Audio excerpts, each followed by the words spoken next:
Miss झाली ना आपल्या परिसरातील ताजी अपडेट? अहो मग आजच C24 तास या आपल्या यूट्यूब चॅनलला लाईक करा, शेअर करा, सबस्क्राईब करा आणि बेल आयकॉनवरती क्लिक करायला अजिबात विसरू नका। सिडको परिसरामधील महात्मा फुले चौक इथे अज्ञात समाजकंटकांनी उभ्या असणाऱ्या वाहनांची दगड आणि दांड्यांच्या साह्याने तोडफोड केल्याची घटना घडली आहे। त्यामुळे परिसरात एकच खळबळ उडाली आहे। या प्रकारामुळे स्थानिक नागरिकांमध्ये भीतीचे वातावरण निर्माण झाले आहे। महात्मा फुले चौक परिसरात रात्रीच्या सुमारास उभ्या असणाऱ्या 3 ते 4 वाहनांवरती अज्ञात व्यक्तींनी अचानकपणे दगडफेक केली, तसेच दांड्यांच्या साह्याने वाहनाची तोडफोड केली आहे। या घटनेमध्ये काही वाहनांचं मोठं नुकसान झालं आहे। अचानक घडलेल्या या प्रकारामुळे परिसरामधील नागरिकांमध्ये घबराहट पसरली आहे। घटनेची माहिती मिळताच स्थानिक नागरिकांनी अंबड पोलीस ठाण्याशी संपर्क साधला। त्यानंतर अंबड पोलीस ठाण्याचे अधिकारी कर्मचारी तात्काळ घटनास्थळी दाखल झाले।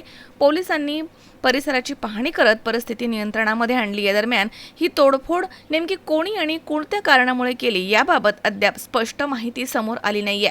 पोलीस परिसरामध्ये सीसीटीव्ही कॅमेऱ्यांची तपासणी करतायत।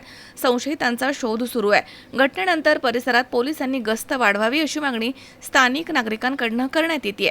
किरण आहेर, C24 तास, नाशिक।